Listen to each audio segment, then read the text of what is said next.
Hey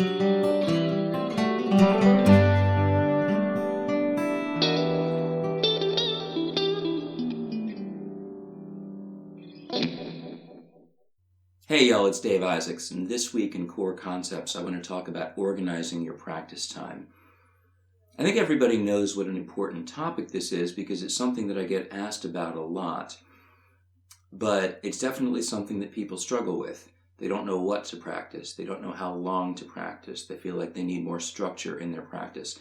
And all of those things really are important, but I don't think it's as complicated as you might believe it is. Ultimately, I think practicing breaks down into just a handful of primary areas. And as long as you're balancing that practice time, as long as you're spending time in each of those areas on a regular basis, I think you are going to see improvement and you're going to stay motivated while you do it. At the most fundamental level, you want to practice technique. This means your ability to control your hands, to have your hands do what you're asking them to do.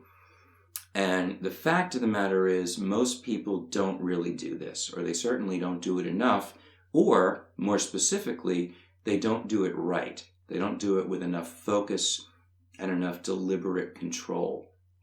If you think about, and this is going back to a previous video, talking about every mechanical problem, or rather every technical problem having a mechanical solution, playing anything is just a matter of getting your fingers to the right place at the right time.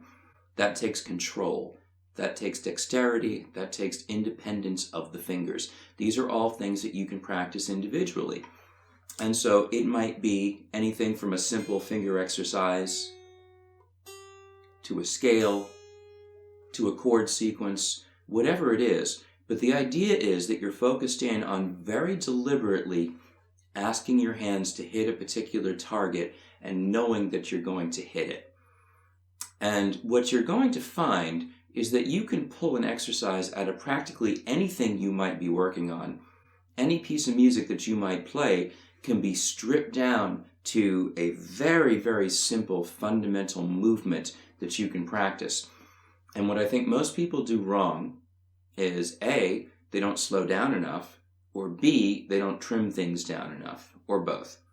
Understand that what we're talking about is a very, very focused, very deliberate practice. And the thing is, it's mentally exhausting to try to do it for long. Most people are not going to spend 30 minutes or an hour or more doing this kind of work, but I don't believe you need to do that. I think for the average person's needs and the average person's basic progress, I think 5 minutes, maybe 10, a very deliberate practice is going to do a world of good if you do it on a regular basis, if you do it daily. And if you think about it as just reacquainting yourself with the guitar every time you pick it up, getting back to where we started in week 1 with the idea of making friends with your guitar. Ultimately, it's target practice. It's I want this finger to land in this spot and know it's going to make a good sound. So whatever the exercise is that you're doing, if you take it with that mindset, it's going to be powerful. It's going to be effective over time. You do have to be patient enough to give it time to work. Now, the other thing I want to mention on this is that as long as you're doing some form of technical practice, you are helping your playing move forward. So if you find that you don't really want to repeat the same exercises every day, then pick a set of them and rotate through them.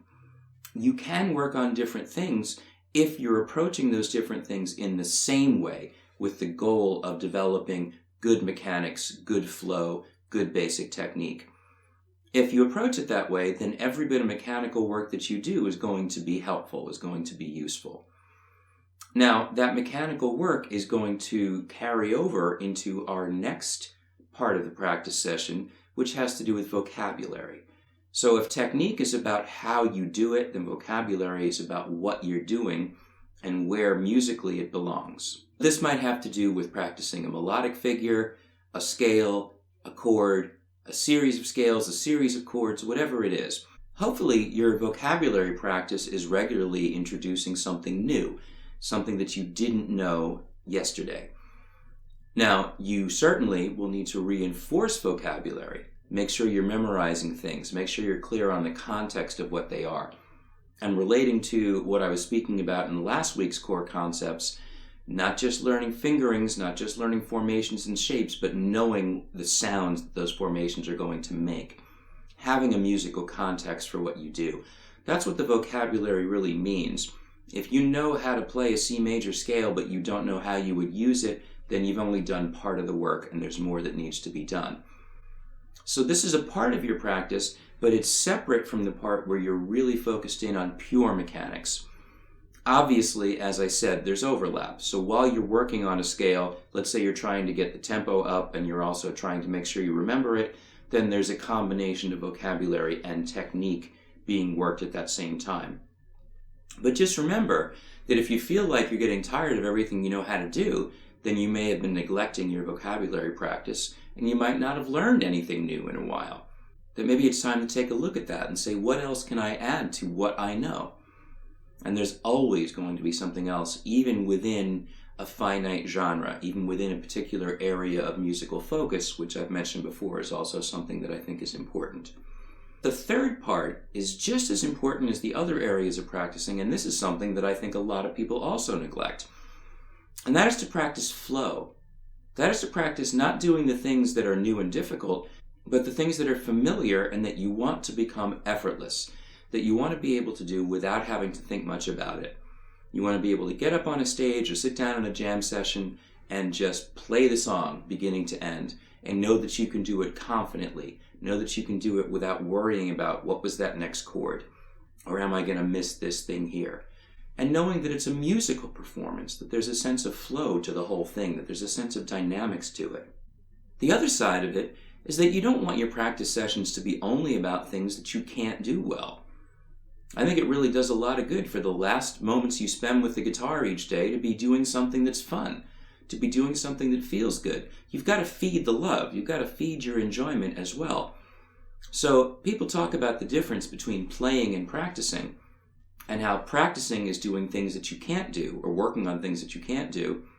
And that's true, but you can also be practicing the very large gestures, performance techniques. So if practicing technique is very focused, very great detail in a small area, and practicing vocabulary is zooming out a little bit to put those things in context, then practicing flow is taking a big step back and looking at the song, the piece of music as a whole, and seeing how you perform that whole thing. Practicing the action of just doing it until it's natural, until it's fluid, until you can get into a flow state. When athletes talk about getting in the zone, when musicians talk about getting lost in the music, that's a flow state. That should always be an ultimate goal for you. That's when music is the most satisfying to me. It's really the part of it that I can't even describe.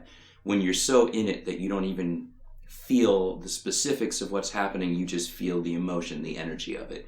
It's an amazing thing. And it's something that you do need to develop. And you don't have to be the most supremely talented person in the world to get there.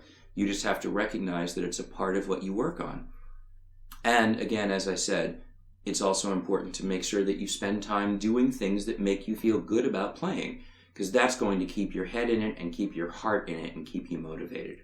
Regardless of the specifics of what you're practicing, if you're able to divide that time up into segments that focus on the mechanics of playing, the vocabulary and the context of what you're playing, and the flow with which you're able to deliver what you play, you will find that your practice time is very powerful and much more effective.